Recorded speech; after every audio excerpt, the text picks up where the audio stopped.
I mentioned earlier the importance of this supranational perspective. So now we're delighted to welcome Gabriela Ramos, Assistant Director General for Social and Human Sciences at UNESCO, to give her opening remarks. Thank you. It is my pleasure to be addressing you today.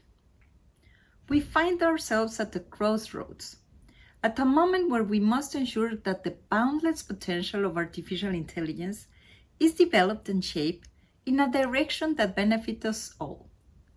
We've seen the transformative power of AI and digital technologies, from improving healthcare outcomes to combating climate change. But we have also seen the challenges issues to privacy, security, and even the very fabric of our democracies.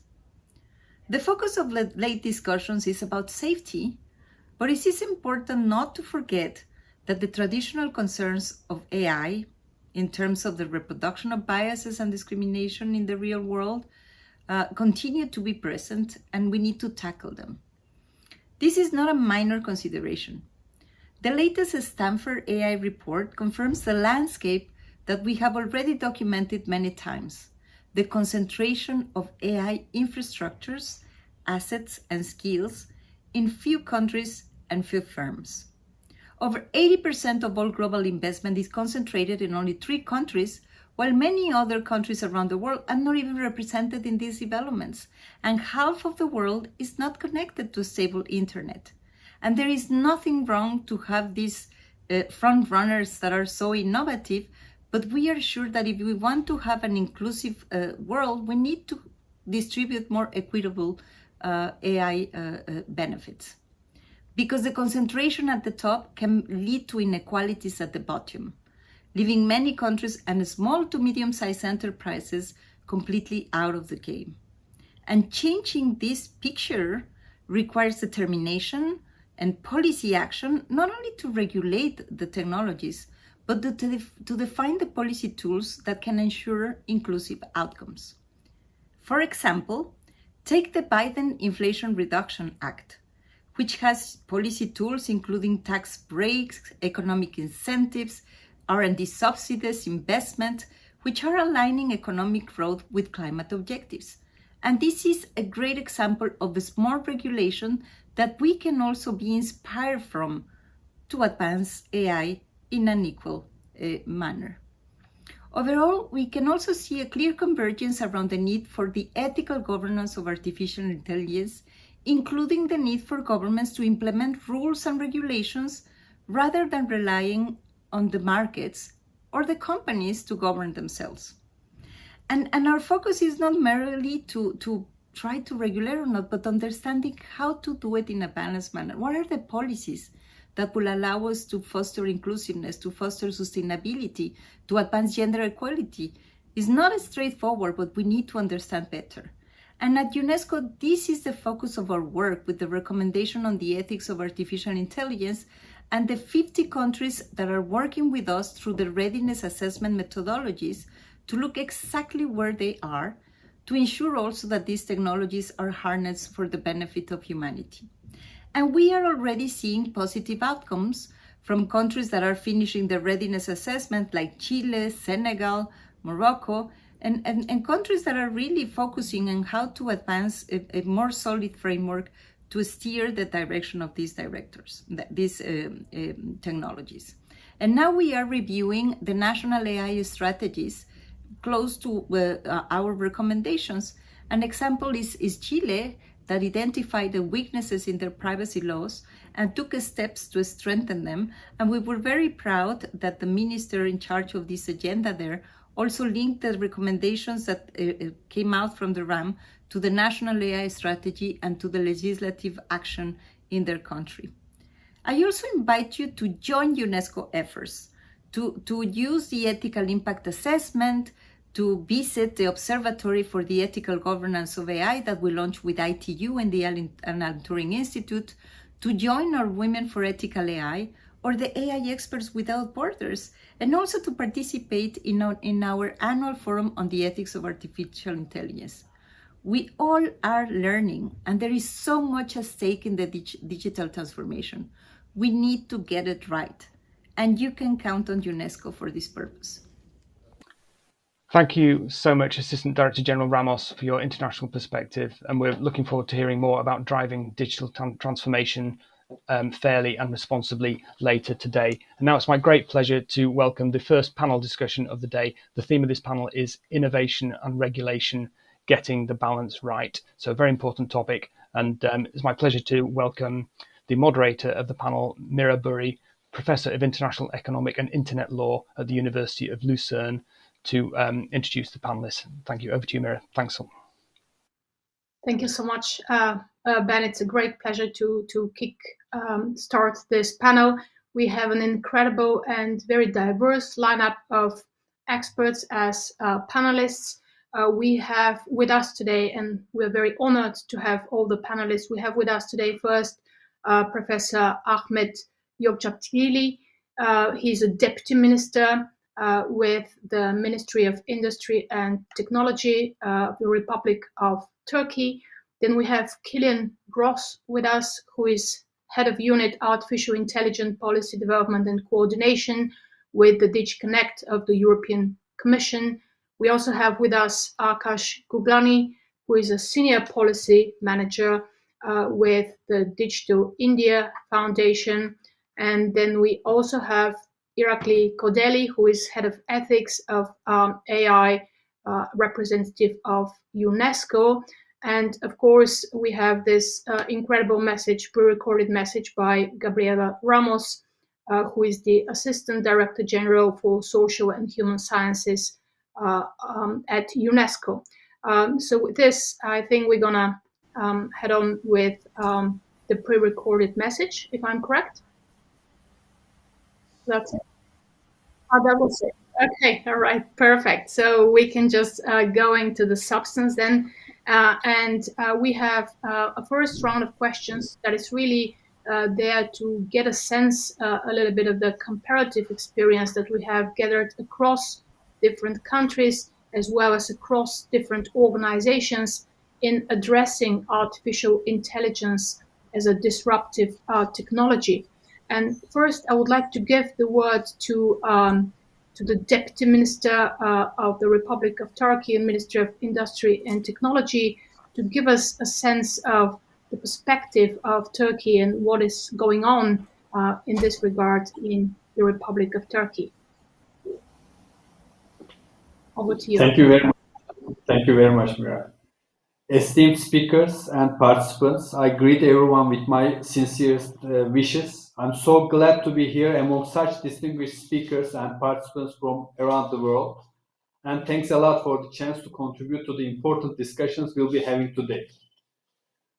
As you all know, the entire globe is currently experiencing a worldwide rivalry in social and economic conditions driven by artificial intelligence and technologies and systems that are used across various sectors.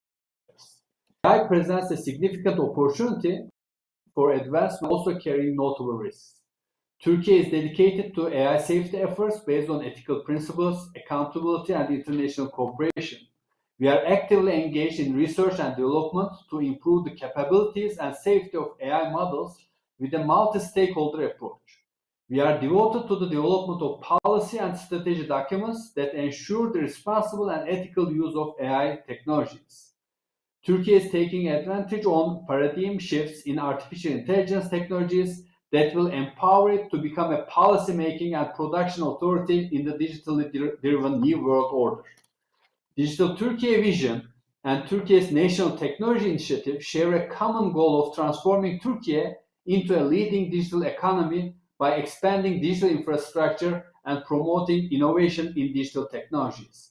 We closely collaborate with ecosystem stakeholders to design and implement our policies and strategies, aiming to realize the goal of positioning Turkey as a leading producer of critical technologies. We have established the Artificial Intelligence Institute with the goal of fostering the growth of the artificial intelligence ecosystem and promoting collaboration among its stakeholders. The National Artificial Intelligence Strategy document was also introduced in 2021.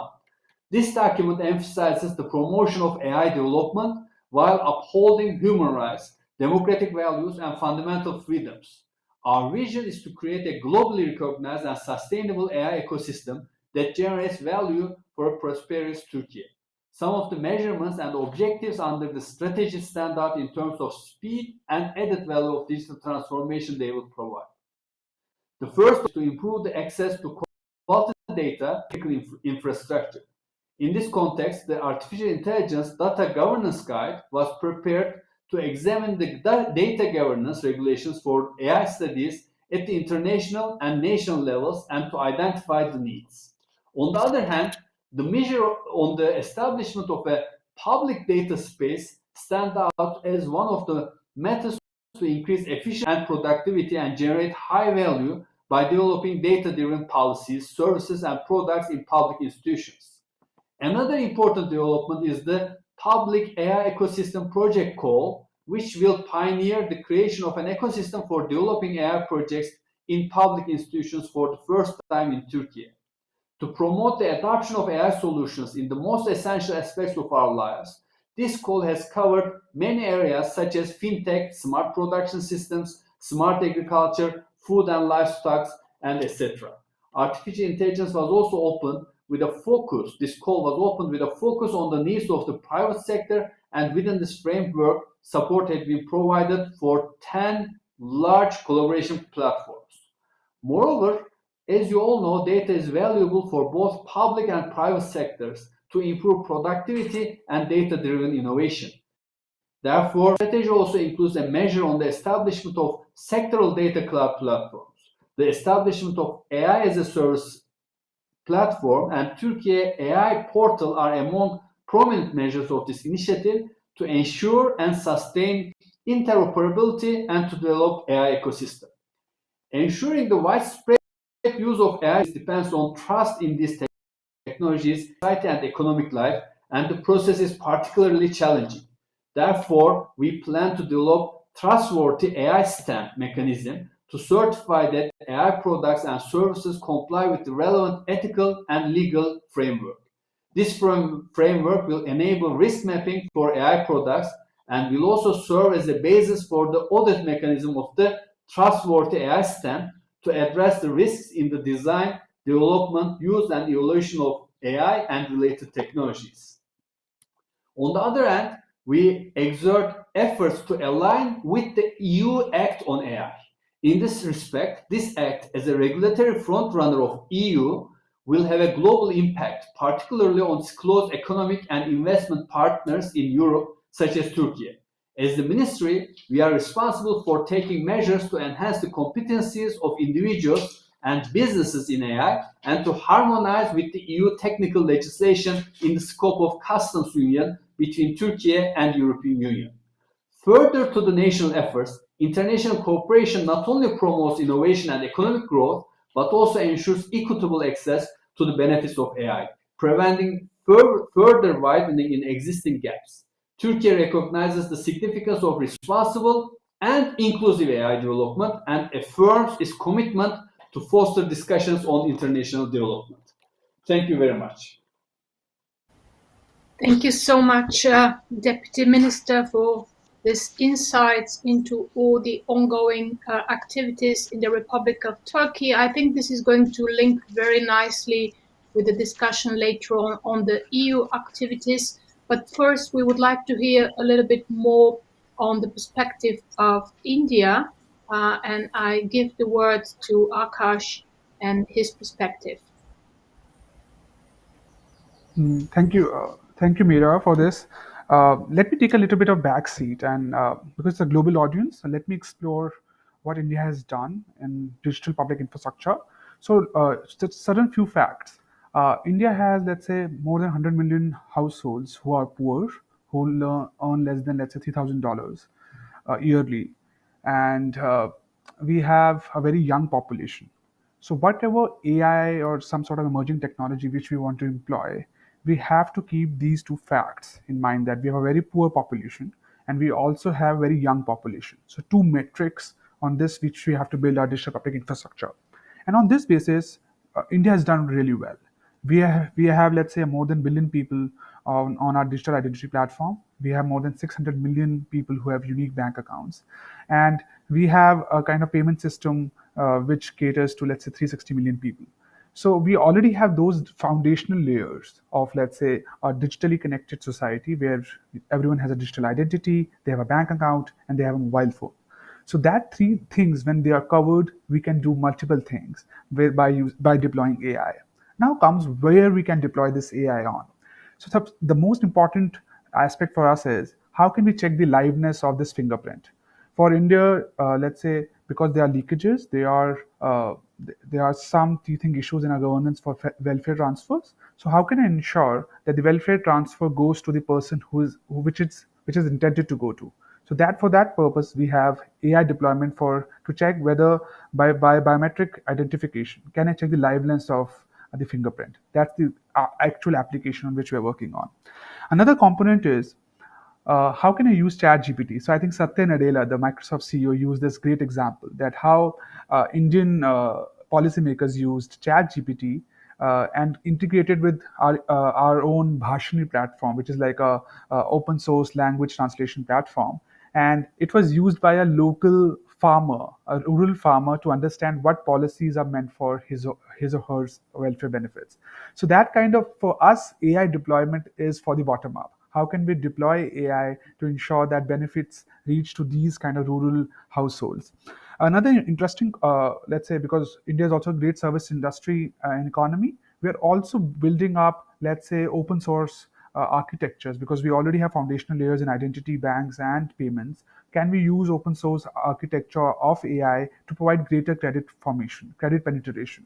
Can we make financial products where we can share our financial data, and let's say companies can deploy AI and machine learning to provide specific data for businesses, for small startups, for women-led startups, for, let's say, farmer producer organizations. And we are building those platforms in India. We have the ONDC, we have the account aggregator, which is like open source financial transfers, open source discoverability through for e-commerce penetration, and some sort of open credit for enablement network, which is to penetrate more credit. Now, interesting option which we are also doing for AI is India's AI mission. So we know we want to be pioneers in AI, like Minister said.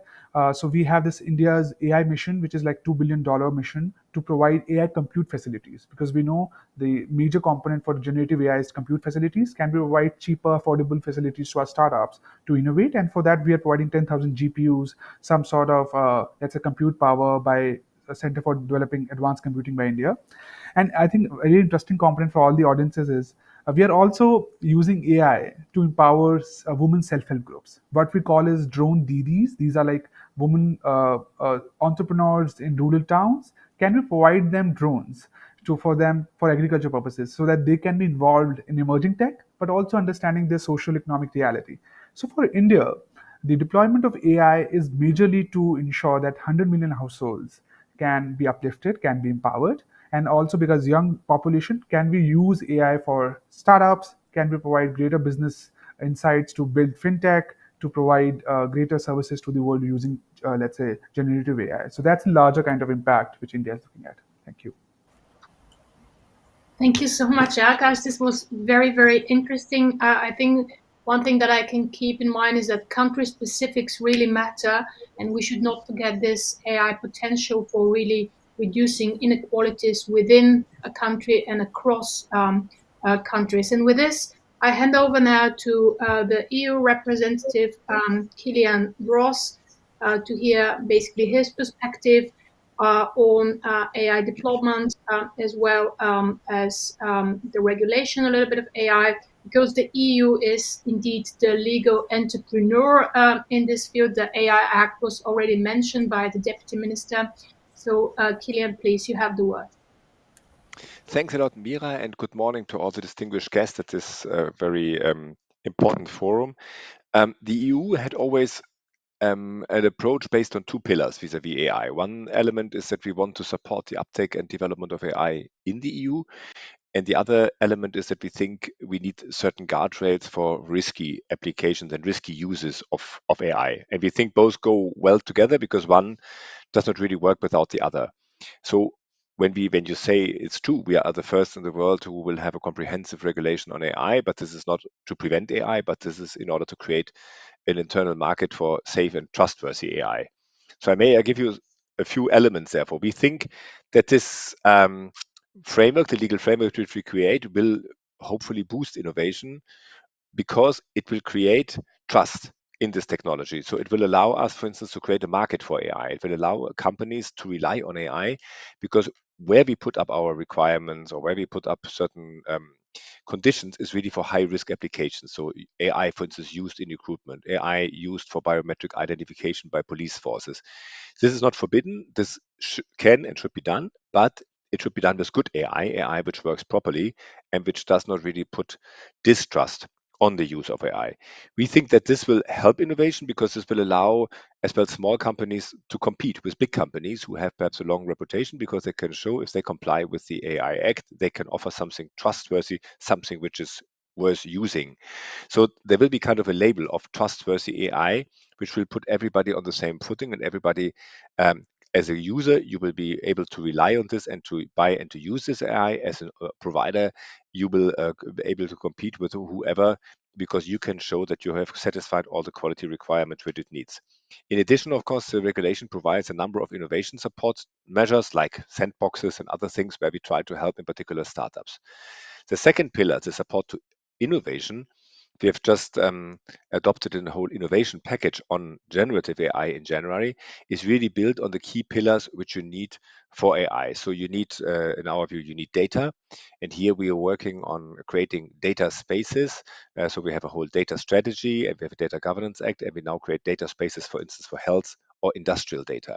Second, you need compute power. And here the EU is building and supporting supercomputer centers, and we will now open them up for AI development and use. And this should help, of course, to provide the compute which is needed. Then, of course, you need skills, which is very important. So we work on this.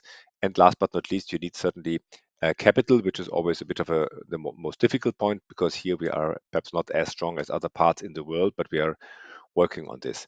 So like this, we try to create a kind of a comprehensive approach to AI by, on the one hand side, really supporting and looking at the different features which you need to have a strong AI landscape in Europe. And on the other hand, to put guardrails really on a risk-based approach where they're needed. So only to prohibit what is absolutely unacceptable, like, for instance, social scoring by public entities or a predictive policing based solely on the data analysis without any other elements, by making safe those applications which display a particular risk, like AI used in a drone or in a selection system for a university, and by basically providing some information requirements. So we think like this is a balanced and comprehensive package, and we are committed in the EU to develop a policy which makes what we call AI for good. So to have a lot of AI. And last but not least, perhaps it's important to say that we are very committed in the EU because it's an international forum to work with international partners. So we don't do this in isolation. We do this very closely with our international partners, and be it in the G7, in the UN, in UNESCO, or in the Council of Europe. Thanks a lot. Thank you so much. Kilian, I quite like that you mentioned this comprehensiveness of the approach as well as this keyword of guardrails, where we actually draw the lines. And of course, regulation can give a competitive edge to companies. And we're going to talk about this later on in today's discussion. But first, I would like to give the word to Irakli from UNESCO, who can give us also a little bit of the perspective of international organizations and where they set the guardrails. And thanks also for making the link to this international coordination that is very important. Irakli, you have the word. Thank you very much. It's a pleasure to be with you. We are really grateful that you have invited UNESCO to be part of this conversation. Now, most of the work that we do in the area of ethics of artificial intelligence is directly related to the only existing to date normative global instrument, which is the recommendation on ethics of artificial intelligence. It was adopted by all member states of UNESCO, 193 of them, 2.5 years ago here at UNESCO. And since then, we have been actively working with the countries, trying to turn that instrument into reality on the ground around the world.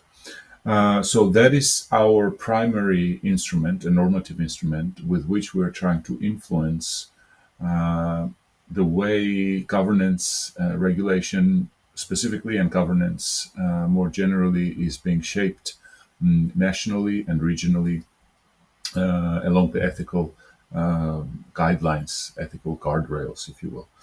And here, let me say just a couple of things about ethics as a guiding principle here. We think that this is looking at the issue of artificial intelligence and what it holds for us in our future as humanity through an ethical lens is very important. First, because it gives us flexibility to look at to deal with very rapidly evolving technology. I think it's really hard to name similar technology in the history of humanity that evolves at such an exponential speed, and very often it is hard to, we're playing a catch-up game with the legislation, with the regulation. When you have ethical principles in place, these ethical principles stay valid throughout the development of these technologies, and you can always go back to them and adjust the legislation as necessary. But also, very importantly, I think ethics is the best tool to find that balance between innovation and managing the risk, allowing innovation and managing the risk, because it is through ethics that we're dealing with such pervasive, fundamental, transformative issues such as bias in AI technologies and transparency and safety, also others. But also it's through ethics that we're promoting equitable access to the benefits of artificial intelligence. We're looking at the issues of global north and south divide, or divides that often exist within the countries. So that is allowing us to look at it in a comprehensive manner. Now, the recommendation we're implementing in countries through specific tools that we have developed. Readiness assessment methodology, perhaps, is the first one to mention amongst these tools, because that's the instrument that helps us understand where a country stands vis-a-vis the ambition of the recommendation, and therefore what are the gaps that need to be filled across 5 different dimensions. But very importantly, also, what are the opportunities that the country can pursue to harness the potential of artificial intelligence for the benefit of the population? And we have heard a lot of that already by the presenters, by the panelists today, how the countries are specifically doing that. What we're engaged in de facto is really building governance of artificial intelligence from bottom up. And that's where I think that when our colleague from India very correctly pointed out that the deployment of AI is envisaged from bottom up, because we look at how people at the very end of the hierarchy are using it, that informs our understanding of how we should direct this AI. It also informs, or should inform, our understanding of how governance should be structured of AI, precisely to allow this kind of AI for good applications and use cases. So that's what we are really engaged in at the global level, and we're really glad to see the flurry of legislative regulatory activities around the world that are very much in line with what the recommendation, UNESCO's recommendation of ethics of AI envisages. Examples again were already articulated here during the panel. Deputy Minister from Turkey has underlined the certification initiatives and auditing mechanisms that are really in line with the recommendation that says that we should really have the redress mechanisms and ways to understand how AI works and their broader societal impacts. And this is just one example. We have, last year really saw an explosion of legislative regulatory activities on AI around the world, mostly in the global north, but we consider it as one of our mandates and duties at UNESCO to make sure that that is also replicated in the so-called global south, so that governments there also have a chance to create enabling environments for AI to thrive for the benefit of their populations. Thank you very much. Thank you so much. Irakli, indeed, I don't have to comment much because you created an excellent bridge to my second round of questions, which deals with AI governance. And I would like to ask you, how do you think regulatory frameworks influence the deployment of AI technologies in a manner that mitigates, on the one hand, the risks, but also makes the best of the benefits of artificial intelligence? And here also perhaps something that you mentioned as a second element, what is the trade-off between regulation and innovation? With somehow all this flurry of regulatory activities that you mentioned would perhaps stifle innovation rather than enable it. And I would go again in the same order that we had previously with the first round and give the word to the Deputy Minister, Ahmet Yozgatlıgil. Thank you, Mira. You summarized very well. I mean, creating value on a global scale with an agile and sustainable AI ecosystem for a prosperous Turkey and the world is the goal that guides our actions in this regard. So we need immediate attention to the implications of regulatory frameworks on AI development and deployment. The risks that they pose to society need to be addressed through clear and agile regulatory and institutional frameworks. Without such measures, we could face an escalation of potential harms, from biased decision-making to privacy violations and much more severe conditions. One of the major challenges is to achieve a balanced regulatory environment as AI technologies are constantly evolving. Therefore, the focus should be on adopting a balanced approach that protects individuals but also fosters innovation, which is very critical. In addition, content created by artificial intelligence can blur the lines between ownership and originality. This is somehow an ethic problem. It's very important to clarify intellectual property rights and ensure appropriate attribution when creating a work or product. Strengthening fairness and equality should also be the primary goal of artificial intelligence model. Otherwise, we face the biggest disadvantages and risks. Regulatory frameworks can provide positive incentives for transparency of AI models and improving the quality of data used. We should also take measures to enforce the spread of systems that act in the opposite direction. During the development of productive artificial intelligence models, developer enterprises should take into account the needs of societies as much as possible. Therefore, they should see this as a productive services offered to societies rather than an R&D project aimed at providing commercial benefits. Through the AI Ecosystem Code program, we provide support to organizations to seek AI solutions, and we develop AI classes that are offered through the Sector on Campus program, which brings together students and professionals from the private sector. When it comes to AI, we back our industry, plan for the future, and do our best to guide our youth in this field. High public participation in data collection, cleaning and enrichment, data labeling, and paying attention to data quality is an important issue that affects the fairness and egalitarianism of the resulting product.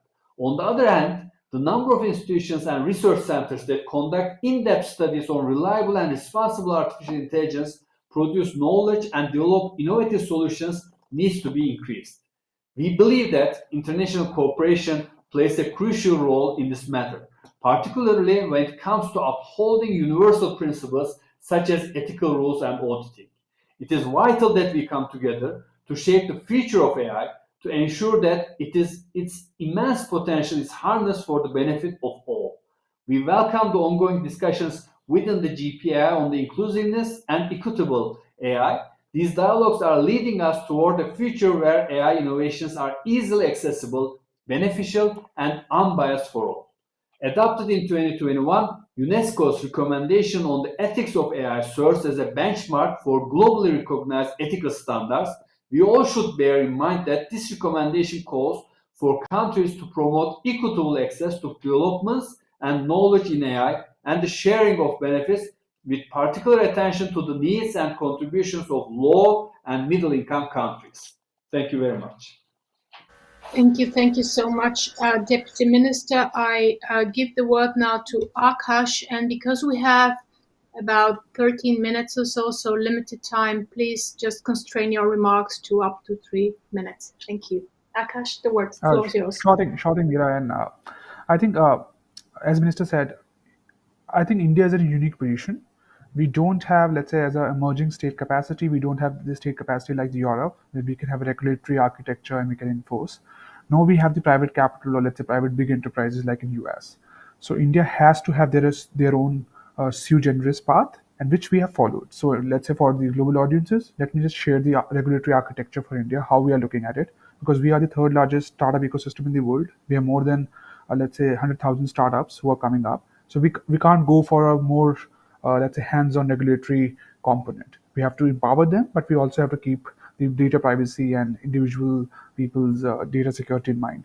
So what we have done is we have Digital Data Protection Act, which is like kind of a broader understanding of how can our privacy can be saved. But in that specific law, which we have also mentioned, how can startups be exempted for, let's say, AI kind of testing for making new models, so that kind of regulatory compliance will not come onto them. But also interestingly, what India is looking at is to have different kind of expert groups. With like Ministry of Electronics and Industry in India has 7 kind of expert groups on what we can say AI and governance, AI and IP and innovation, computing systems, data for AI, skill in AI, to brainstorm the objectives, the standards, what can we do with it. And like the minister said, we also have a national data governance policy, a kind of data sets platform. So where open source, let's say the researchers can actually go and look at it. So what India is following is this a soft touch regulation. We want to empower smaller startups to innovate, to provide, let's say, cheaper compute capacity. But we are also looking at compliance burdens, or let's say systematically bigger organizations like the big tech firms. And we also have a draft competition law, which provides, which is modeled on some sort of a DSA or kind of European framework, where you have some sort of pre-regulation before, rather than a post-regulation. So India is following this kind of a middle path, where we understand the larger emphasis which EU is doing on data safety, on let's say on privacy, and also this emphasis on innovation. Whether we'll be able to do it, the world has to see. But I think keeping in our kind of technical expertise in our service industry, I think we will solve this more technically rather than legally. Thank you. Thank you so much. It's very interesting. It would be very interesting to see, whether this middle part, what impact is going to be ultimately, on the companies, on innovation. And I quite like this sort of fact that you leave sufficient room for a little bit of experimentation and for gathering experience. Thank you so much. I give the word now to Kilian to give us a little bit of the EU perspective again on this. Thanks a lot. This is a very, very good question, because obviously every regulation entails the risk of preventing innovation. And this was, of course, for us a key concern. On the other side, we see if a technology goes beyond the expected and creates a serious risk, it will be as well defamated, and it will in the future not be taken up to the same extent. So what we think is that the balanced regulation, which is really risk-based, makes sense and can combine a bit the two objectives. So in this respect, what is very important for us is that we have one legal framework in the EU, we don't have 27, and we have a stable legal framework, because we see now that in the rest of the world, like on data protection some years ago, there is a lot of discussion, and it will take years until the different legal orders will follow up with binding rules. We think in the EU now we have the advantage that we have a clear set of rules, so companies can adapt. They know what the rules of the game are, and they can then do business and develop their AI systems accordingly. By the way, of course, the most important thing is that the rules are practical and are not creating an unnecessary burden.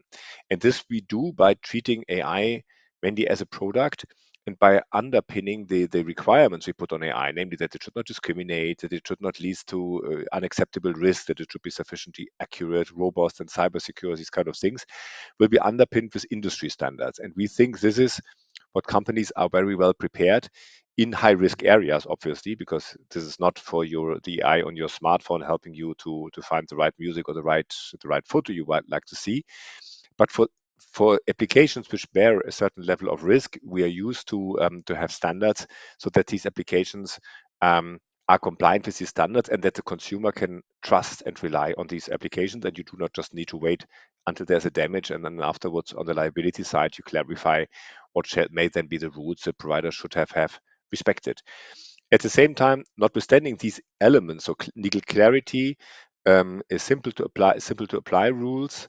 Of course, we realize that there is a particular burden for small companies and startups because they may not have the processes in place to really comply with regulation, like for instance, the quality management scheme or risk management framework.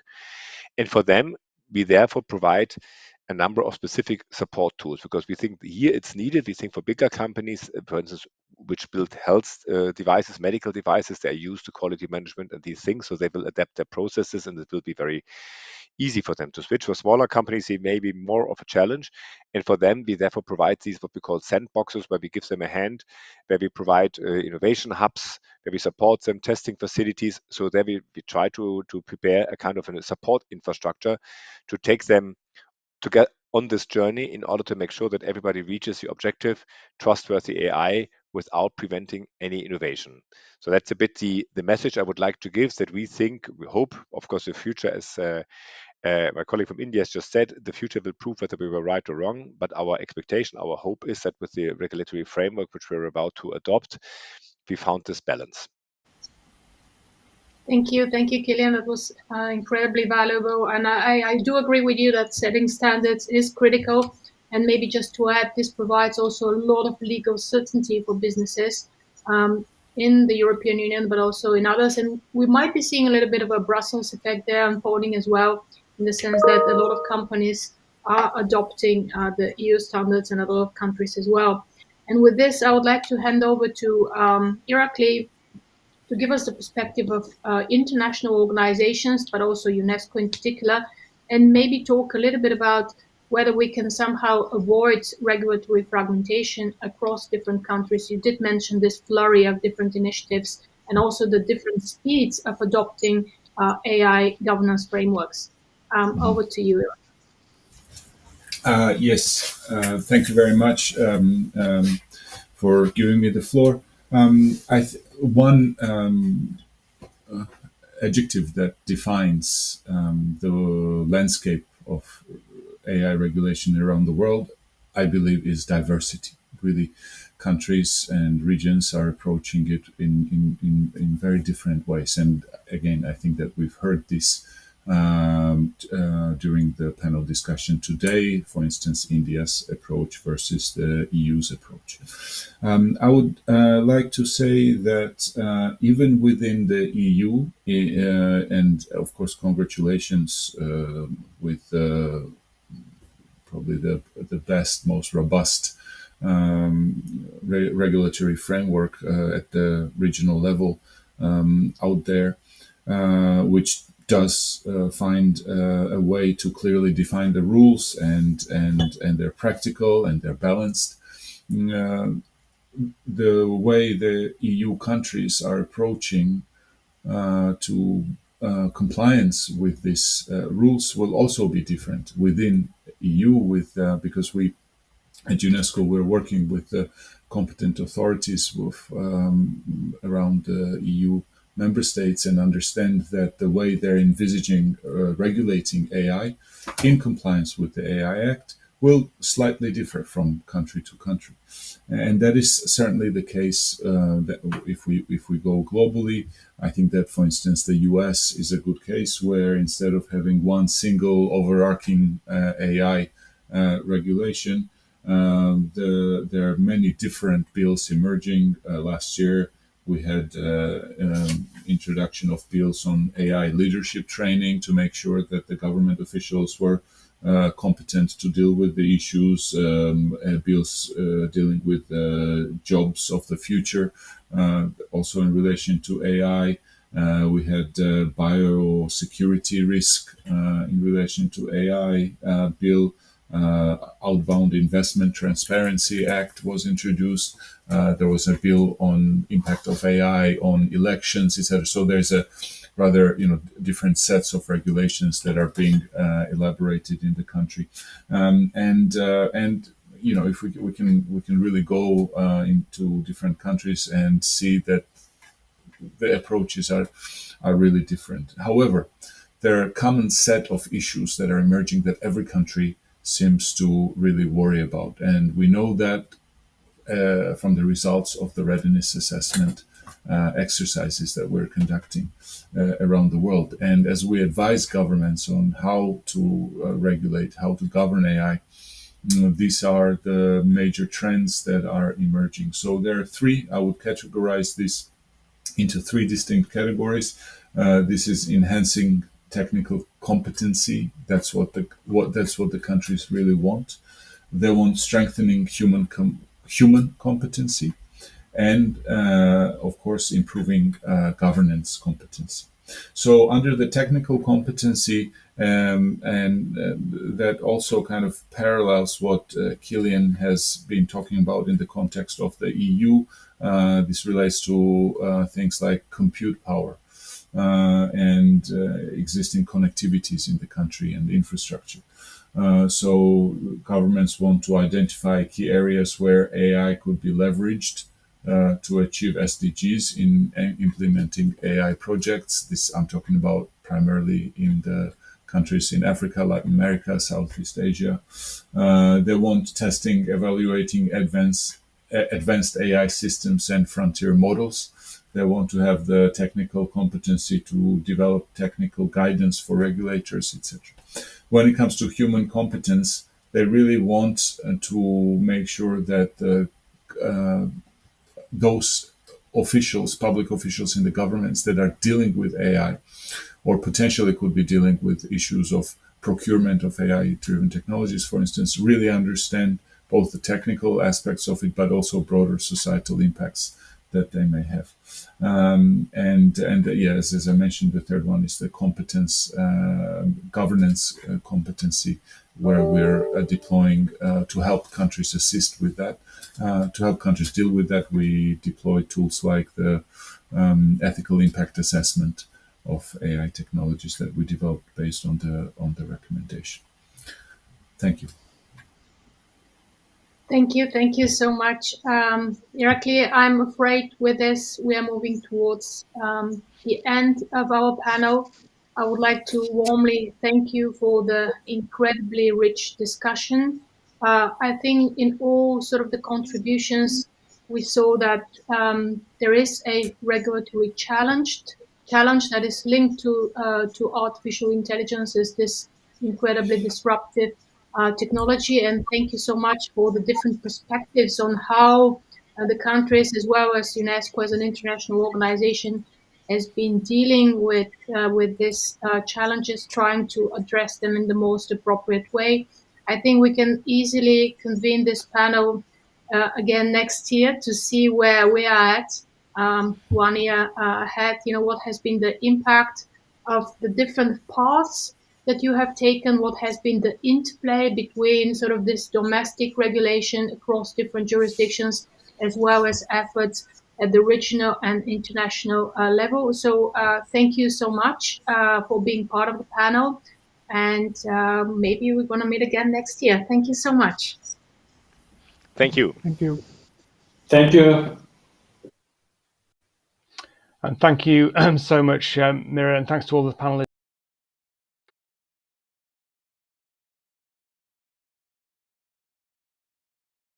So thank you for that. Thank you for the audience questions. And thanks for everyone who's engaging on social media as well. We've had people writing poems about RAID on LinkedIn. There's lots of chat going on around. So looking forward to the next panel. So we're going to take a short break now. So be back in 15 minutes for panel 2, Internet Regulation Order in the New Frontier. So see you then. Thanks.